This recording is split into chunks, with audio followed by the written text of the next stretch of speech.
कृष्ण के बिना तो वे ब्रजवासीगण मृत प्राय हैं।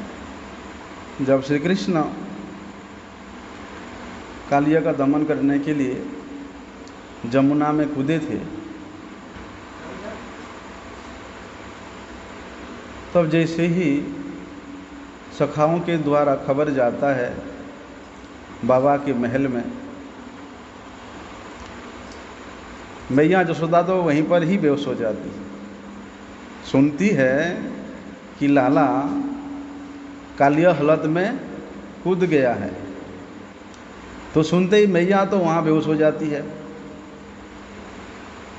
बोलते ब्रजवासीगण सब भागते हैं जमुना की ओर, चिंतन करते करते कि जमुना में कन्हैया कूदा है। मतलब अरे जो जमुना की हालत में, कालिया हालत में ऐसा विषधर कालिया है कि उस हालत के ऊपर में अगर कोई चिड़िया उड़ के जाता है तो उसके जहर के प्रभाव से चिड़िया भी मर जाते हैं। उस हालत के आसपास में कोई पेड़ पौधे कभी होता नहीं है, सब सूख जाता। वो तो एक ही पौधा पेड़ था, वृक्ष था, जिससे कन्हैया पेड़ के ऊपर से कूदे थे। बोलते गरुड़ जी उस पेड़ के ऊपर बैठ करके, जब गरुड़ जी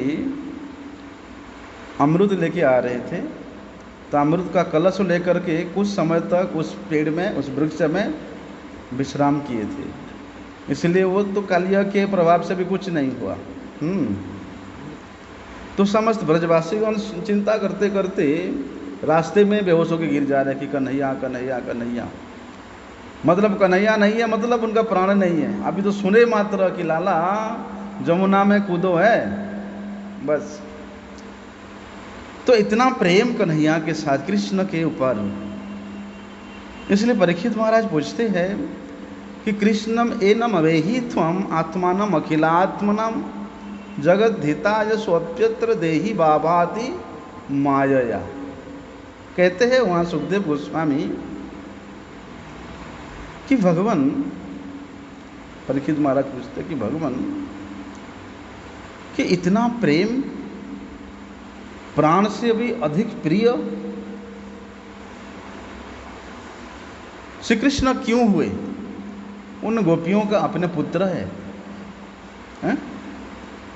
सब गोपियों का अपने अपने पुत्र है, लेकिन कृष्ण के प्रति इतना प्रेम क्यों? परीक्षित महाराज पूछ रहे हैं क्या कारण है? तो सुखदेव गोस्वामी जी कहते हैं, बोलते आत्मा सभी प्राणियों का अपने आत्मा अत्यधिक प्रिय होता है, अधिक प्रियतम होता है, अधिक आदरणीय होता है ना। आत्मा से प्रिय कोई नहीं हो सकता, नहीं हो सकता कोई। जब प्राण की आती ना, जब जान की आती है, अरे छोड़ो काहे को पत्नी पत्नी छोड़ो भैया, मैं तो अपना प्राण बचा लूं, हैं? अरे अभी देखो जो अफगानिस्तान में तालिबानी आतंकी हमले किया, एयरपोर्ट में देखना सारे आदमी भाग रहे हैं। किसी आदमी के साथ अपनी स्त्री या बच्चे नहीं है, मतलब सोचते हैं कि अपना प्राण बचाओ भैया, ऐसा बोलते हैं वहां परीक्षित में। आत्मानम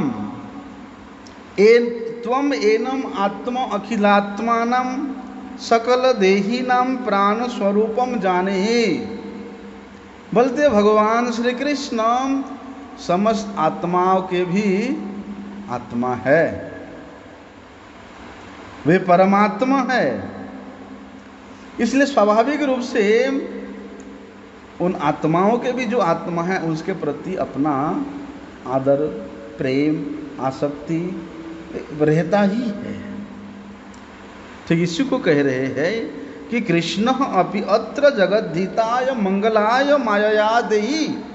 बोलते वही कृष्ण अभी बोलते मनुष्य शरीर में इस धराधाम में लीला करने के लिए प्रकट हुई है। क्यों प्रकट हुए हैं? पृथिव्याः मंगलाय, इस पृथ्वी लोक के जीवों का मंगल करने के लिए। इसलिए वहाँ पर श्री चैतन्य महाप्रभु जी ने सनातन गोस्वामी जी को कृष्ण तत्व विचार बतलाते हुए कहते हैं कि सनातन भगवत गीता में भी भगवान यही बात बताते हैं। क्या बताते हैं कि अथवा बहुने एतेन किम ज्ञातेन तवार्जुन विष्टव्यहमिदं कृष्णम एकांशेन स्थितो जगत। क्या कहते हैं भगवान? अर्जुन, मैं तुमको अधिक क्या कहूँ, अरे मैं ही एक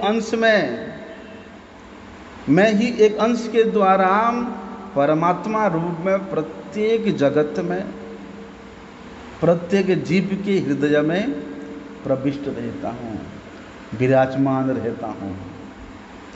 इसलिए जो व्यक्ति, जो साधक अपने आत्मा में भी जो मुझे अनुभव करता है, कल हमने अनुभव की बात को श्रवण किया, अनुभव कैसे होता है। बोलते हैं जो व्यक्ति उन स्वयं के आत्मा में भी परमात्मा स्वरूप मुझे अनुभव करता है, वास्तव में वही व्यक्ति ही मेरे वो स्वरूप के तत्व को जान पाता है। लेकिन आत्मा में परमात्मा को अनुभव करने के लिए ऐसे श्रवण कर देने से नहीं होगा। उसके लिए अभ्यास योग युक्तेन वैराग्येन च गृह्यते, अभ्यास करना पड़ेगा। अभ्यास युक्त होकर के, अर्थात साधन भक्ति का अनुशीलन करना पड़ेगा। साधन भक्ति के अनुशीलन किए बिना कोई भाव भक्ति तो नहीं पहुंच सकता है ऐसा। लेकिन है, अगर कोई साधक इसी जन्म में साधन भक्ति के अंतिम सीढ़ी तक पहुंचा है और तब उसका पतन हो जाता है या मृत्यु प्राप्त कर जाता है, कुछ भी होता है, तो वही साधक को साधन भक्ति परिपूर्ण करके शरीर छोड़ने के कारण अगले जन्म में उनको भाव भक्ति से प्रारंभ करने का सुयोग मिलता है। आगे का सब। हाँ, उनको फिर साधन भक्ति के, जिनको परमहंस अवस्था कहते हैं, उन परमहंस अवस्था उनको फिर वो शुरू से ही प्राप्त हो जाता है। क्योंकि भगवान के लिए किया हुआ जो थोड़ा सा भी भक्ति का क्रिया है वो कभी समाप्त नहीं होता। आप जितने परिमाण तक इस जन्म में किए हैं, उसके बाद आपका देहपात हो जाता है या भजन से आप च्युत हो जाते हो, पतित हो जाते हो, तो जितना परिमाण में आपने किया है, आपको आगे वाले जन्म में उसके आगे से फिर उतनी परिमाण से आगे से प्रारंभ करने का सुयोग मिलता है। इसलिए भक्ति योग ऐसा साधन है, एक ऐसा यंत्र है, जिस यंत्र के द्वारा, जिस साधन के द्वारा भगवान को पूर्णता रूप में अनुभव किया जा सकता है। ज्ञान योग के द्वारा या कर्म योग के द्वारा उस प्रकार का पूर्ण रूपता में अनुभव नहीं हो सकते हैं। इसलिए भक्ति भगवानेर अनुभव पूर्ण रूप एक ही विग्रहे तार अनंत स्वरूप। कहते हैं श्रीमन महाप्रभु जी वहाँ पर कि भक्ति के द्वारा भगवान का पूर्ण रूप का अनुभव होता है।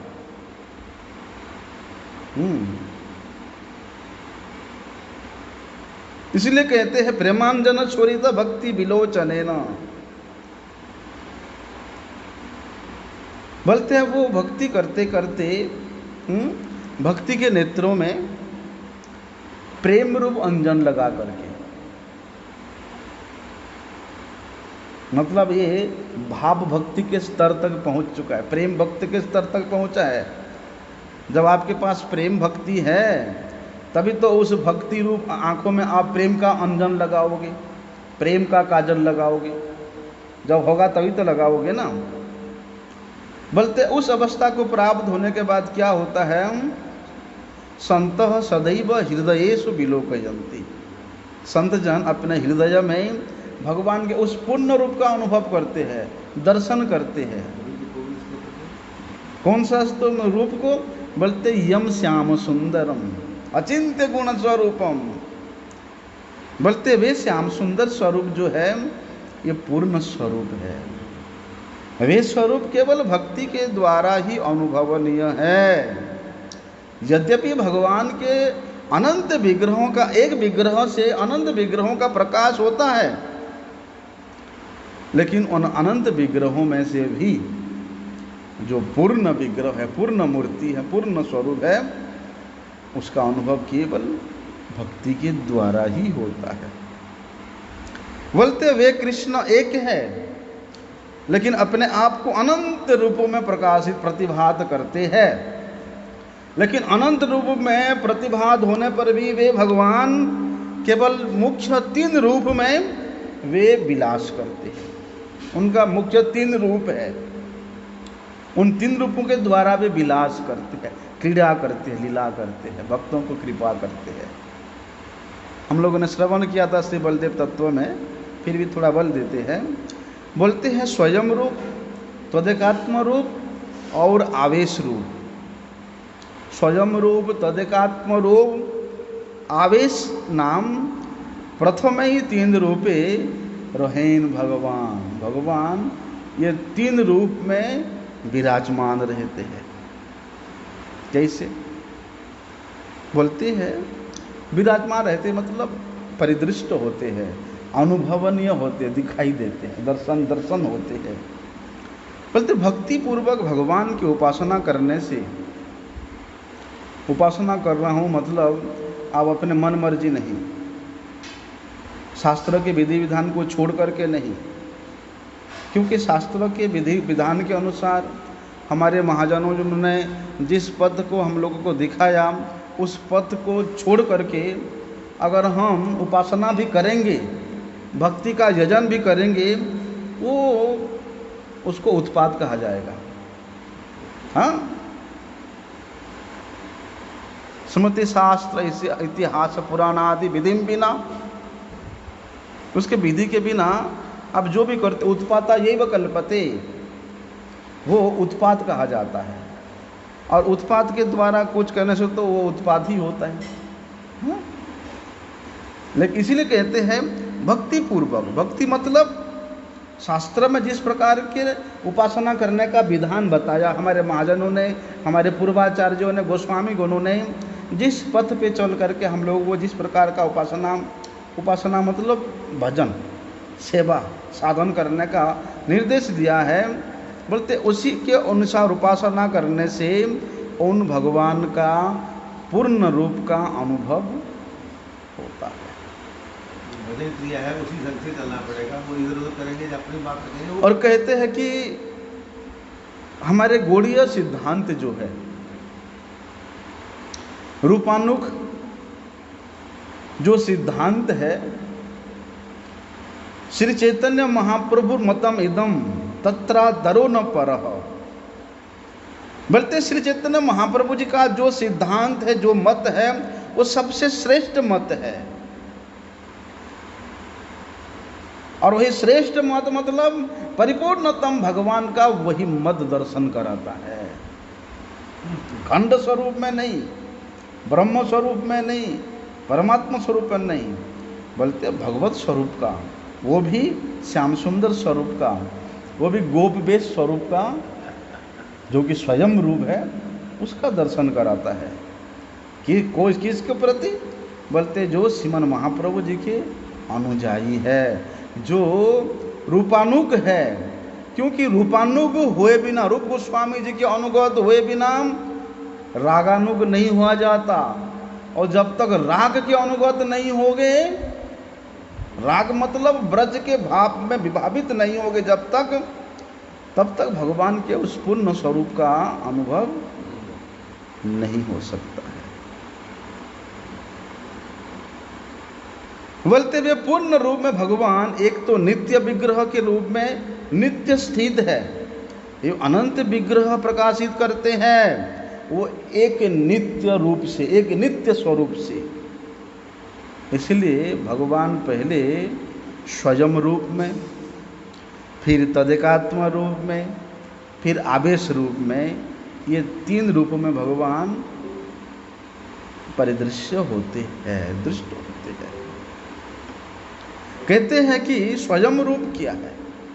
ब्रज में जो ग्वाला का रूप है, गोप का जो रूप है, गोप मूर्ति कहते हैं, वे गोप मूर्ति रूप श्री कृष्ण का जो उदर हो, श्री कृष्ण का जो प्रकट होता है गोप मूर्ति के रूप में, वे स्वयं रूप है।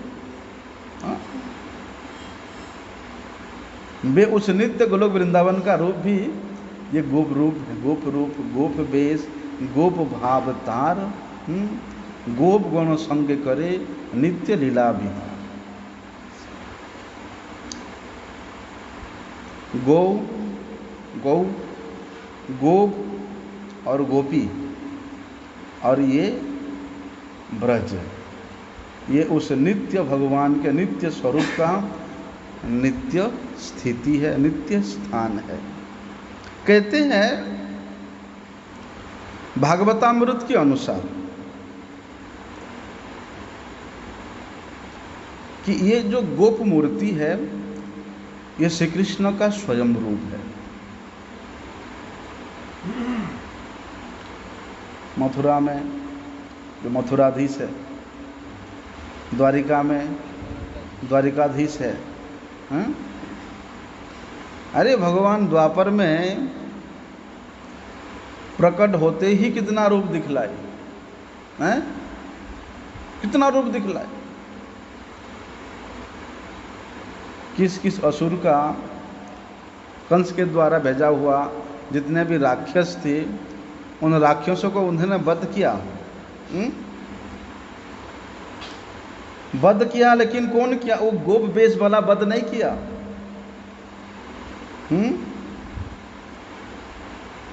उस समय उनके अंदर में क्षत्रिय भाव आ जाता है। ब्रज में होते हुए भी वहां पर क्या है? ऐश्वर्य दिखाई देता है। भाई ब्रज में गोप है, और एक छोटा सा बालक, गोप बालक, वो 7 साल के उम्र में ये 7 कोस परिमित गिरिराज को क्या उठा सकता है? अरे 6 महीना का बच्चा 6 कोस परिमित पुतना का वध करता है? संभव है? यहां तो कितना ऐश्वर्य प्रकाशित हो रहा है, लेकिन यहाँ इतना ऐश्वर्य प्रकाशित होने पर भी ये ऐश्वर्य यहाँ पर माधुर्य के द्वारा आच्छादित है।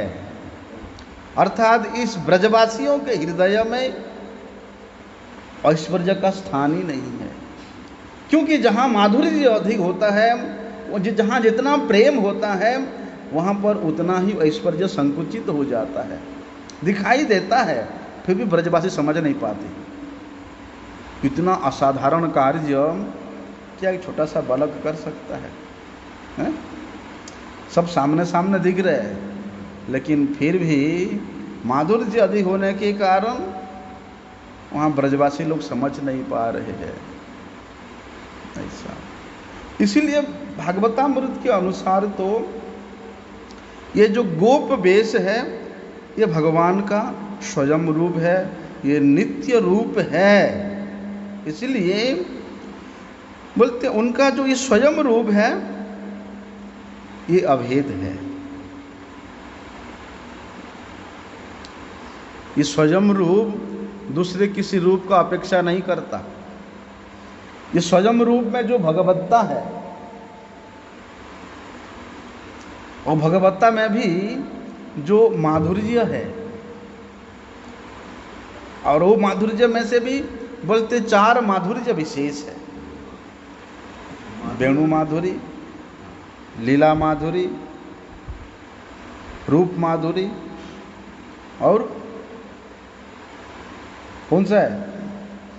और एक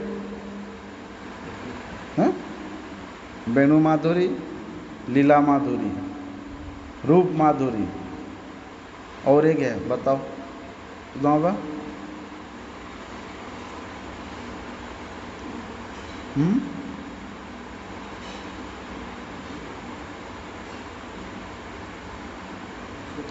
हम्म?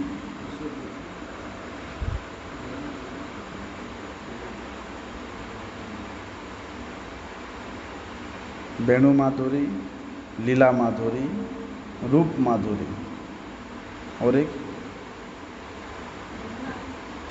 गुण माधुरी। बोलते ये जो 4 माधुरी है, ये माधुर्य का वहाँ इतना परिपूर्णता रहता है कि उस स्वयं रूप के सामने दूसरे किसी का अपेक्षा नहीं है। वे स्वयं पूर्ण है, वरम ये स्वयं रूप के ऊपर भगवान के अन्य अन्य रूपों का, अन्य अन्य अवतार का अपेक्षा रहता है। इनके अनुगत रहते हैं अन्य अन्य स्वरूप। लेकिन जो स्वयं रूप है, जो गोप मूर्ति है, ये स्वयं में परिपूर्ण है। वो अपने माधुरी को विस्तार करने के लिए दूसरे किसी स्वरूप का सहारा लेना आवश्यकता नहीं होता है। ये है स्वयं रूप। कहते हैं रूप गोस्वामी जी ने लघु भागवतामृत में वर्णन किया कि स्वयं रूप क्या है, जिसमें भगवान विलास करते हैं। अनन्यपेक्ष यद रूपम स्वयं रूप स उच्यते। बोलते कृष्ण का जो रूप दूसरे अन्य किसी रूप की अपेक्षा नहीं करता। वे स्वतः सिद्ध पूर्ण रूप है। स्वतः सिद्ध पूर्ण रूप जो कृष्ण रूप है, वे है स्वयं रूप। इस स्वयं रूप में भगवत्ता परिपूर्ण है, इसलिए भगवत्ता में भी किसी के प्रति और डिपेंडेंट नहीं है, किसी के प्रति अपेक्षा नहीं है, स्वयं पूर्ण है। और है तदेकात्म रूप, उसके बारे में रूप गोस्वामी बताते हैं कि यद रूपम तद विभेदेन स्वरूपेण विराजते आकृत्या अभिन्याकृत्यात् स तदेकात्म रूपकः। तदेकात्म रूप के बीच बताते हैं कि जो रूप स्वयं रूप के साथ, स्वयं रूप के साथ में एक रूप में प्रकाशित होते, एक रूप में, वहाँ रूप का भिन्नता नहीं होता है। एक रूप स्वयं रूप का, उसके साथ दूसरे जो रूप प्रकट होते हैं वो भी बिल्कुल उसी रूप का होते हैं। लेकिन पार्थक्य इतना है कि यहाँ आकृति में और वैभव में, अर्थात अंग सन्निवेश में और चरित्र में यहाँ थोड़ा थोड़ा भिन्नता है। इसलिए उसको तदेकात्म रूप कहते हैं। बताऊंगा। और ये तदेकात्म रूप भी 2 प्रकार से प्रकाशित होता है, एक स्वांश रूप से और एक विलास रूप से। विलास। और तीसरा है आवेश रूप। वहाँ पर गोस्वामी बताते हैं कि ज्ञान शक्ति आदि कलया यत्रा विष्णु जनार्दन त आवेशो निगद्यते जीवा एवं महत्तमाः। कहते हैं कि भगवान जनार्दन जिन सब जीवों में अपनी शक्ति का संचार करके कला के द्वारा आविष्ट होते हैं और उन महत्व जीवों के द्वारा आवेश होकर कुछ महत्व कार्य करते हैं, वे है आवेशावतार। जैसे नारद जी भी आवेशावतार है। हाँ, सनक सनंदन सनातन चतुसन, यह भी आवेशावतार ही है। तो आगे से श्रीमन महाप्रभु जी वहाँ वर्णन करते हैं कि स्वयं रूप, स्वयं प्रकाश, द्वि रूपे स्फूर्ति, स्वयं रूपे एक कृष्ण ब्रजे गोप मूर्ति। बोलते हैं ये स्वयं रूप स्वयं और प्रकाश के रूप में स्फूर्ति प्राप्त होते हैं। किस प्रकार से स्फूर्ति प्राप्त होते हैं कि उनमें से कृष्ण स्वयं रूप में ब्रज में गोप मूर्ति के रूप में उदय होते हैं और प्रकाश के रूप में वे मथुरा और द्वारिका में प्रकाश होते हैं।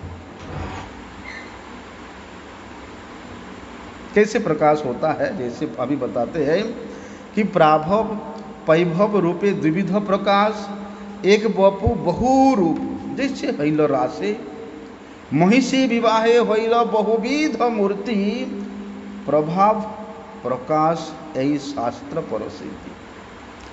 बोलते उस भगवान का स्वयं रूप में जो दो प्रकार का प्रकाश है, दो प्रकाश का रूप है, एक तो स्वयं रूप और एक प्रकाश रूप।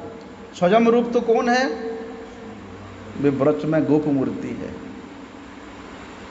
ब्रज में ग्वाला है, वे स्वयं रूप है। और प्रकाश के रूप में बताते हैं कि प्राभव प्रकाश और वैभव प्रकाश के रूप से भगवान का दो प्रकाश होता है। जैसे कि एक श्री कृष्ण से रासलीला में कितने रूप प्रकट होता है? जितनी गोपियां उतनी स्वयं का प्रकाश होते हैं। बोलते शतकोटि गोपी हैं, 100 कोटि गोपियां, श्री कृष्ण भी उतने रूप में प्रकाश होते हैं, अपने आप को प्रकाशित करते हैं। ये है प्रकाश। और स्वयं कौन है? वो गोप मूर्ति है, श्याम सुंदर, उन्हीं से ही तो प्रकाश हुआ है ना ये सारे 100 करोड़ कृष्ण। और दूसरे लिए देख लो, जब द्वारिका में 16,108 महिषियों का विवाह हुआ, वहां भी तो श्री कृष्ण इतने ही रूप प्रकाशित किए ना। क्यों? वहां एक ही कृष्ण था, एक कृष्ण था नहीं। प्रकाश से बड़े नारद जी सोचते हैं, अरे द्वारिकाधीश श्री कृष्ण 16,108 महिषियों का विवाह किए हैं, वे तो अकेले हैं। अकेले इतनी सारी महिषियों के महल में वो किस प्रकार से जाते होंगे? 16,108 महिषी। नारद जी के मन में इच्छा हुआ, चलो देख के आते हैं, उनको तो कोई रोक टोक है नहीं, कहीं भी जाए। एक एक महल में जाते हैं नारद जी, और प्रत्येक महल में प्रत्येक महिषियों के साथ श्री कृष्ण का वहां उपस्थिति देखते हैं।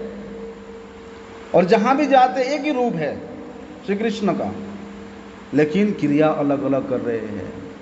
कहीं पर महिषी कृष्ण को खिला रही है, कहीं पर चरण दबा रही है, कहीं पर हवा कर रही है। अलग अलग महल में नारद जी ने अलग अलग लीला करते हुए श्री कृष्ण को वहाँ देखते हैं। बोलते ये जो इतने कृष्ण के रूप में वहाँ है, ये है प्रकाश। इसलिए शास्त्रों में इसको प्राभव प्रकाश और वैभव प्रकाश के रूप में वर्णन किया जाता है। मैंने बलदेव तत्व का विचार में बताया था कि प्राभव प्रकाश क्या है, वैभव प्रकाश क्या है। प्राभव प्रकाश तो ये हो गया, रासलीला में अनेक रूप में प्रकाशित होना, महिषियों के विवाह में अनेक रूप में प्रकाशित होना, ये तो प्राभव प्रकाश है। वैभव प्रकाश है बलदेव जी। बलदेव जी उन श्री कृष्ण के वैभव प्रकाश है ऐसा। और उन बलदेव जी के द्वारा फिर वे जितने भी अवतार होता है उनका प्रकाशित होता है। इसलिए देखो ना, और भी हम लोगों ने सुनते हैं, शोभरी मुनि ने 10,000 वर्ष तक जमुना जी में तपस्या किया था, लेकिन उनमें भी विवाह करने का इच्छा हुआ तो उन्होंने जाके करदम मुनि के 50 कन्याओं से विवाह किया, एक दो से नहीं। देवहूति और करदम का भगवान कपिल देव का प्रकट होने से पहले 50 कन्या प्रकट हुए थे, जन्म लिए थे। बोलते उन 50 के 50 कन्याओं को शोभरी ऋषि ने विवाह किया। तो वहाँ भी स्वभरी ऋषि ने अपने आप को 50 रूप में विभाजन किया। हाँ, लेकिन वे योग के बल से, क्योंकि महायोगी थे, महातपस्वी थे स्वभरी मुनि, अपने योग के प्रभाव से उन्होंने अपने आप के काय व्यूह को विस्तार किया था। लेकिन कृष्ण के द्वारा, श्री कृष्ण के द्वारा अपने आप को इतने सारे रूप में जो मूर्ति के रूप में प्रकाशित करना, ये कोई योग का बल नहीं था, ये वैसा नहीं था। नहीं तो योग मार्ग के द्वारा स्वभरी मुनि ने जो विस्तार किया था उसको देख करके तो नारद जी के मन में कोई विस्मय नहीं हुआ था। ये तो भगवान का स्वयं का प्रकाश है, वे अनंत रूप में प्रकाशित हो सकते हैं। इसलिए ये कोई बड़ी आश्चर्य की बात नहीं है। श्रीमद् भागवत वर्णन आता है कि चित्रम बदे तद एकेन वपुषा युगपत् पृथक गृहेषु दृष्टयम सहस्रम स्त्रियम एकम उदावरत।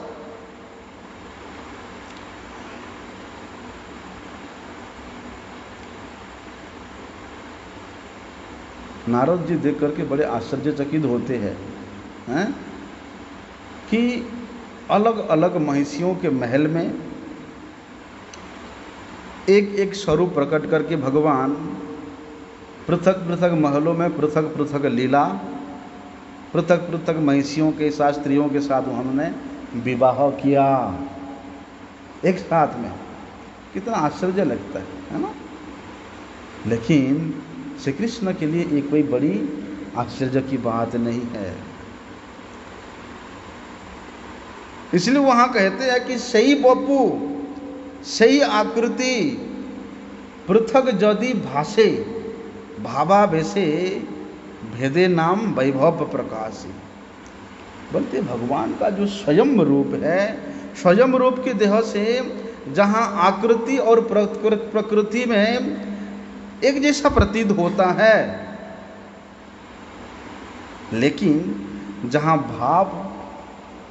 भाव और आवेश में थोड़ा सा भेद है, वो है वैभव प्रकाश।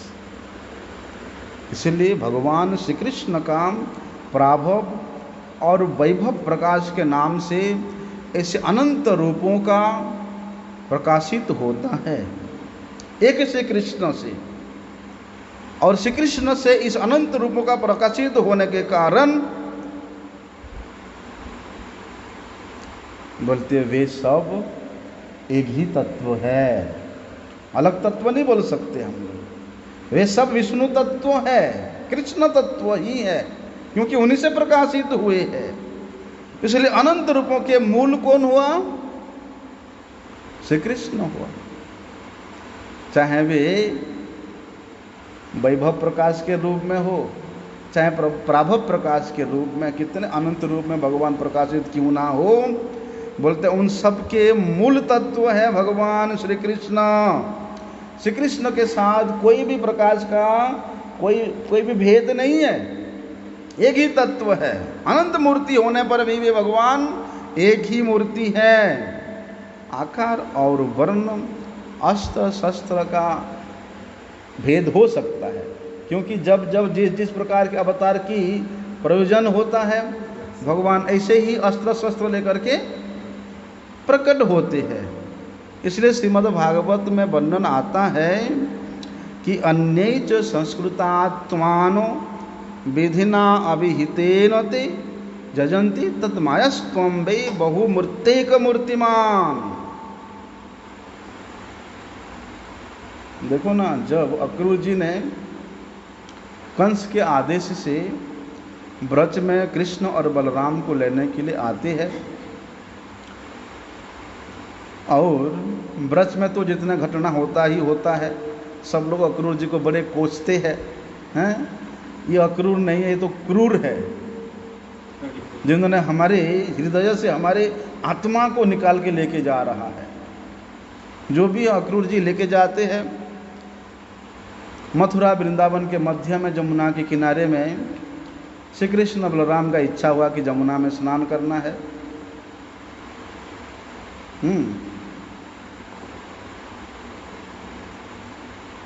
ना अक्रूर जी का इच्छा हो जमुना में स्नान करना। अक्रूर जी स्नान करने के लिए गए जमुना में। जैसे ही डुबकी लगाते हैं देखते अरे कृष्ण बलराम तो यहाँ जमुना जी के अंदर बैठे हुए हैं। फिर एक बार ऊपर उठ के देखते अरे वो तो रथ में बैठे हुए हैं। फिर डुबकी लगाते हैं तो भगवान को ऐश्वर्य का दर्शन करते हैं। बोलते अनंत सैया में हैं विराजमान है नारद चतुसन, ये सब हाथ जोड़ करके उन भगवान के पास में प्रार्थना कर रहे हैं। तो भगवान का ऐसा ऐश्वर्य को देख करके अक्रूर जी के मन में बड़े संशय हुआ कि ये कौन सा लीला है। फिर ऊपर उठ के देखते अरे ये तो कृष्ण बलराम है। तो इस प्रकार देख करके अक्रूर जी बड़े विस्मित होते हैं। बोलते क्या है ये? कहते हैं उसको कि अन्ये च संस्कृतात्मानं विधिना अभिहितेन ते यजन्ति तद मायस्त्वां वे बहुमूर्त्यक मूर्तिमान। भगवान एक ही स्थान पे एक ही काल पे एक ही व्यक्ति को अपने इस ऐश्वर्य के कारण अनंत रूपों में प्रकाशित होकर के उसको दर्शन दे सकते हैं। देखो ना श्रीवास आंगन में जो 7 प्रहरिया कीर्तन हुआ, उस 7 प्रहरिया कीर्तन में श्रीमन महाप्रभु जी ने सब भक्तों को दर्शन दिया।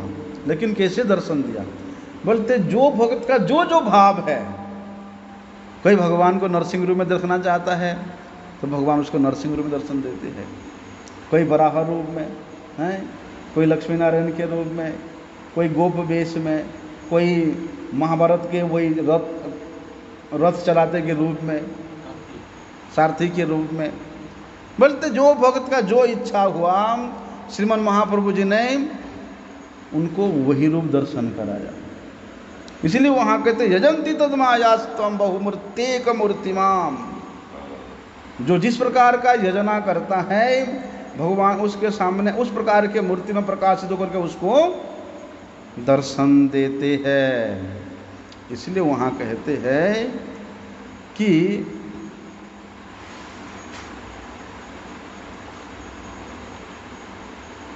ये जो गोप वेश है, गोप अभिमान है, ये केवल ब्रज में ही है। इसलिए भक्ति ठाकुर जी महाराज बताते हैं कि भगवान का तत्व जहाँ तक विचार करें उसको भगवान के समस्त प्रकार के ऐश्वर्य,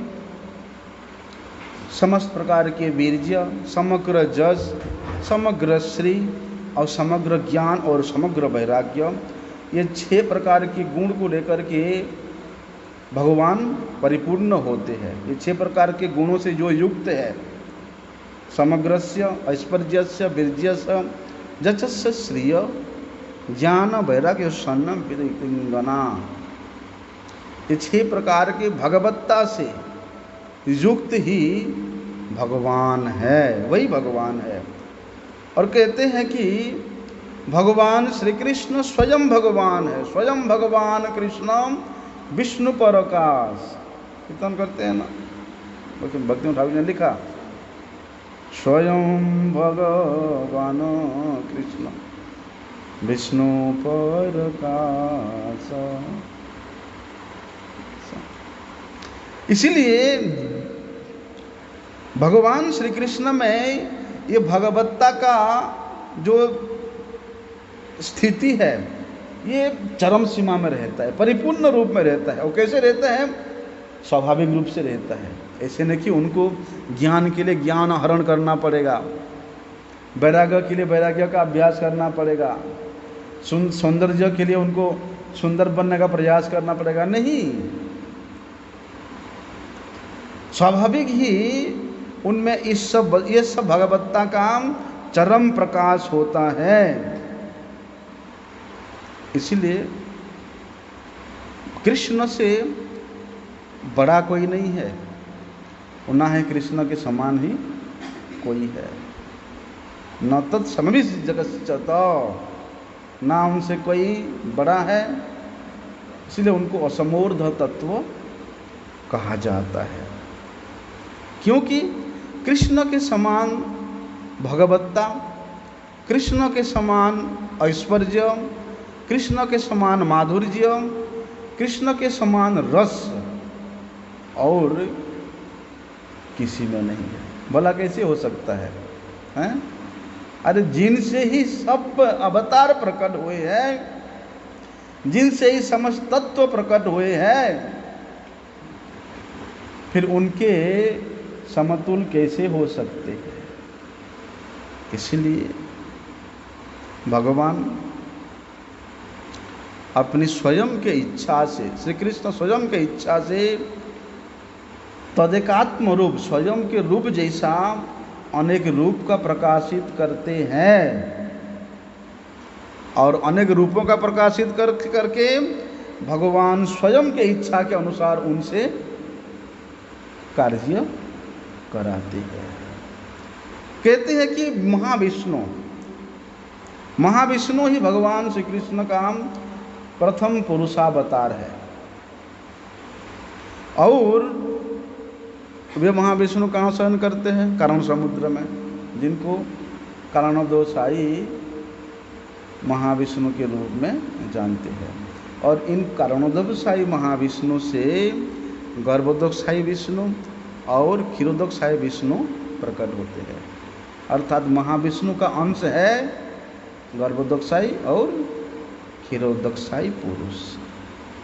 इसलिए उन क्षीरोदकशायी पुरुष से फिर जो अन्य अवतार है, राम, नरसिंह, वराह, कूर्म, जितने भी अवतार होता है, युग युग के अनुसार, जिस प्रकार से भगवान भगवद गीता में इस बात को बताते हैं कि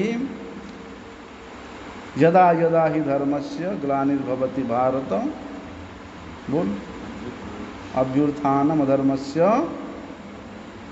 तदात्मानं सृजाम्यहम् परित्राणाय साधूनां विनाशाय च दुष्कृतां धर्म संस्थापनार्थाय।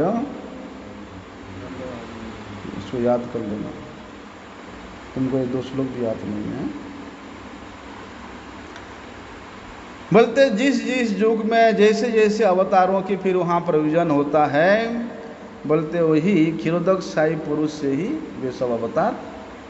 देखो ना, जब पृथ्वी पर कुछ कुछ विपत्ति आता है तो पृथ्वी देवी को लेकर के ब्रह्मा जी इंद्र को और शिव जी को साथ में लेके जाते हैं।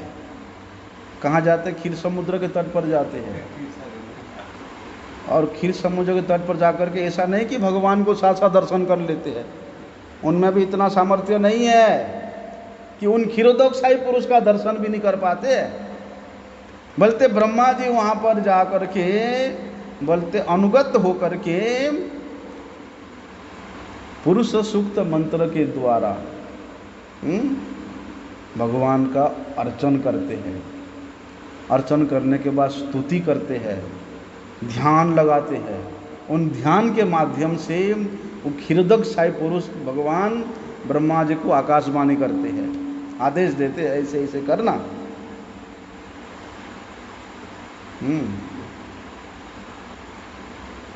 मैं आ रहा हूँ, चिंता मत करो, सारी व्यवस्था ऐसे ऐसे तुम सबसे देवताओं को कराओ। बोलते इसी प्रकार उन क्षीरोदकशायी पुरुष से फिर ये सारी अवतार होता है। लेकिन कृष्ण वे स्वयं भगवान है। जितने भी पुरुषावतार है उनके मूल है वे भगवान, सर्व कारणम कारण है। इसलिए अपने अचिंत्य शक्ति के प्रभाव से श्री कृष्ण सबसे श्रेष्ठ होने पर भी वे कोई विशेष युग में ब्रजेंद्र नंदन श्री कृष्ण के रूप में अवतीर्ण होते हैं।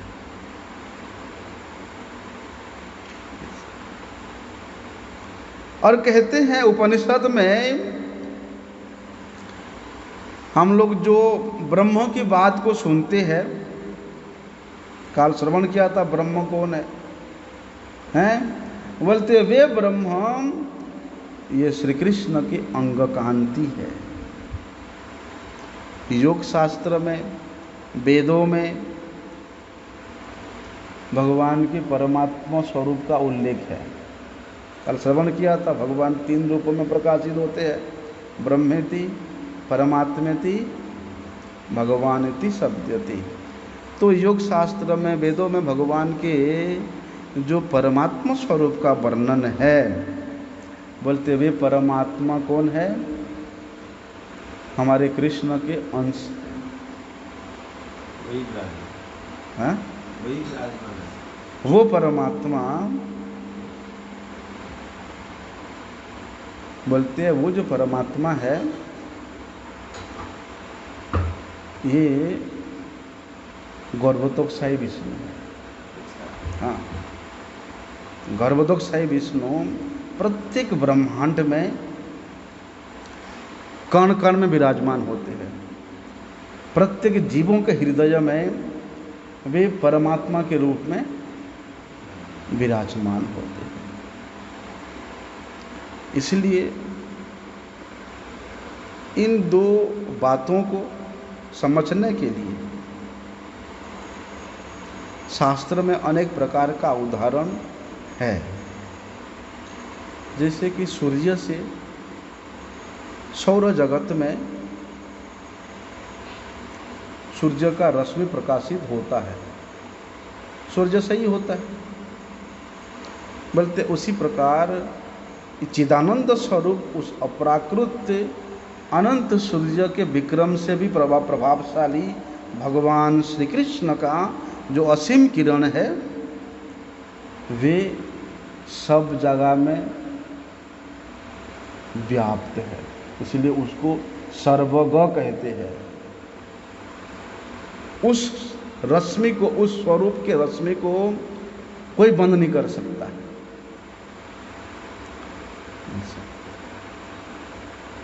सूर्य का रश्मि तो कहीं कहीं नहीं पहुंच पाता है ना? कोठरी के अंदर में, गुफा के अंदर में नहीं पहुंच पाता।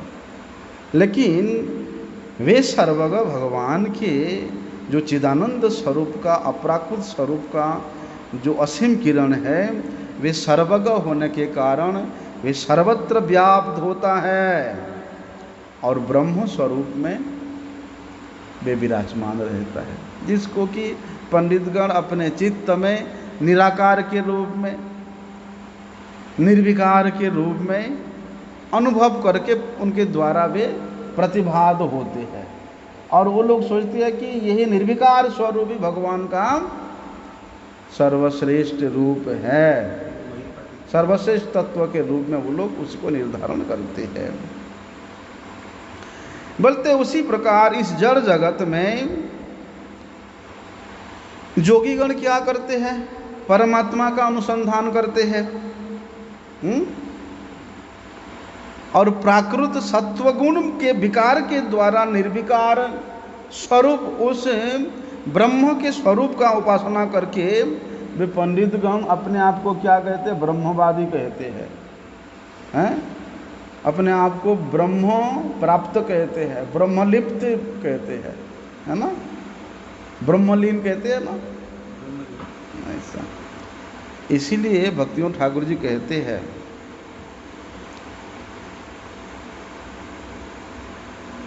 क्या कहते हैं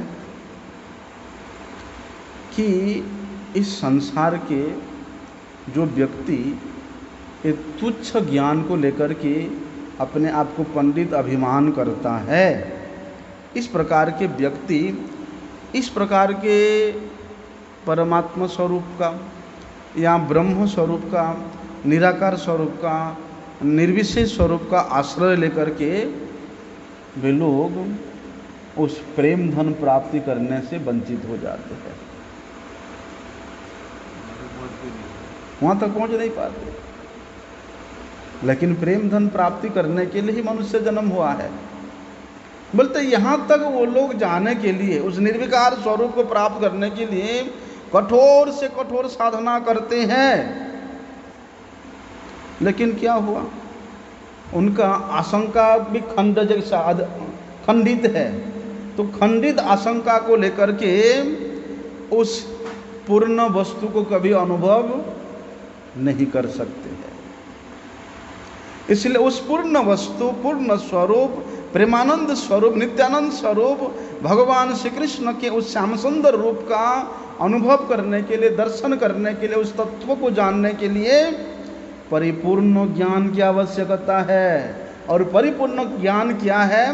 वे है विज्ञान है। जो विज्ञान को तद विज्ञानार्थम सगुरुम एवं अभिगच्छेत, बोलते हैं वही गुरु बता सकता है वो परिपूर्ण विज्ञान के बारे में, जो गुरु श्रोत्रिय है। समस्त प्रकार के श्रुति, शास्त्र, वेद, उपनिषद, गीता, भागवत, वेदांत सब में एकदम पारंगत है।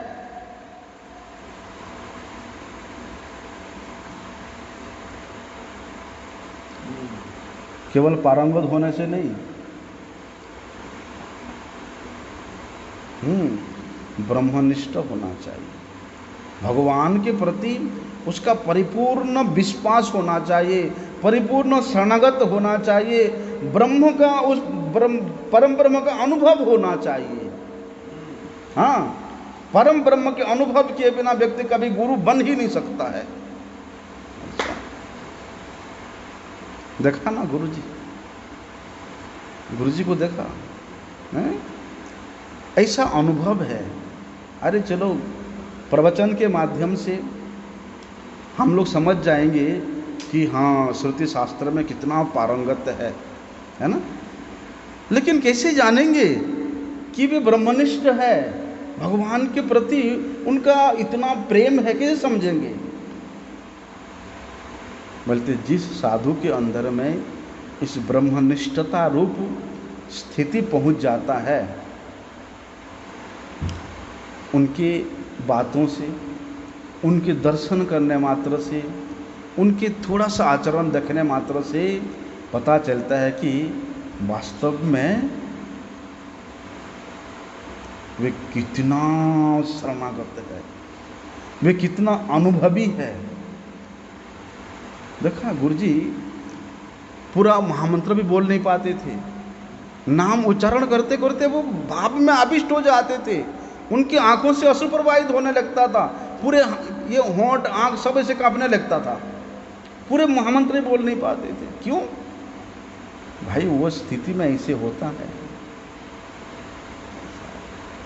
इसलिए उस परिपूर्ण विज्ञान को जानने के लिए, परिपूर्ण विज्ञान के जो ज्ञाता है, उस परिपूर्ण विज्ञान तत्व को जो अपने हृदय में बांध के रखा है, अनुभव करके रखा है, बोलते ऐसे गुरु के चरणों के शरणागति के बिना, बोलते उस प्रेम धन प्राप्त करने से वंचित ही होना पड़ेगा।